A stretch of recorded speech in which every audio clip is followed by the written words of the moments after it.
মনে হচ্ছিল যে অনেক বৃষ্টি হবে, ঝড় হবে। সকালে উঠে দেখি ওয়েদারটা এমন মেঘলা হয়ে আছে, তো ভাবছিলাম যে সারাদিন মনে আজকে এমনই ওয়েদার থাকবে, বৃষ্টি পড়বে খুব।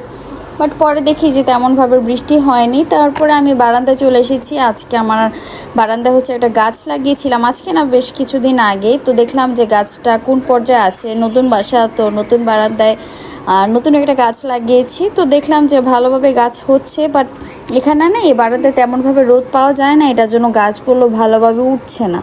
তো যাই হোক, এখানে গাছে পানি দিয়ে দিয়েছি। আর যেহেতু আমি রোজা ছিলাম, সন্ধ্যার দিকে এই যে খেজুর আর জুস নিয়ে বসেছি রোজা খোলার জন্য। আমি নর্মালি ট্রাই করি যে খেজুরটা দিয়েই যেন রোজাটা খুলতে পারি। তো এখানে জুস আর হচ্ছে খেজুর খেয়ে আমি চলে এসেছি কিচেনে। এখানে একটু ফ্রাইড রাইস তৈরি করব। ফ্রাইড রাইস বলতে হচ্ছে ভাত ভাজা।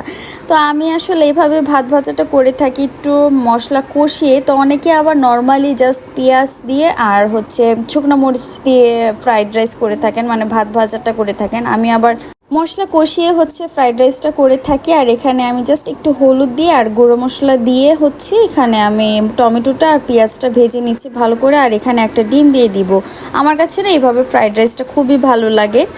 আসলে এভাবে সবসময় খেয়ে আসছি। আর মানে ছোট থেকে না এই টাইপের খাবার ভালোই লাগে দেখে মনে হয় আসলে চাইনিজ ফ্রাইড রাইস। বাট আগে এগুলো ভাবতাম, বাট এখন তো বুঝি যে আসলে এটা ভাত ভাজা নর্মালি।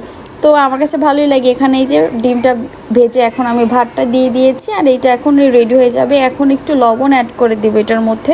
তো আমি যেভাবে করে থাকি এটাই আপনাদের সাথে শেয়ার করছি। আপনারা কে কিভাবে এই ভাত ভাজাটা খেয়ে থাকেন আমাকে কিন্তু কমেন্ট করে অবশ্যই জানাবেন। আর এই যে আমার খাবার এখন রেডি, আমি এখন এটা খাবো। সো সবাই ভালো থাকবেন। আর যারা যারা এখন আমার ইউটিউব চ্যানেলটা সাবস্ক্রাইব করেন নাই, ইউটিউব চ্যানেলটা সাবস্ক্রাইব করে দিবেন। আল্লাহ হাফেজ।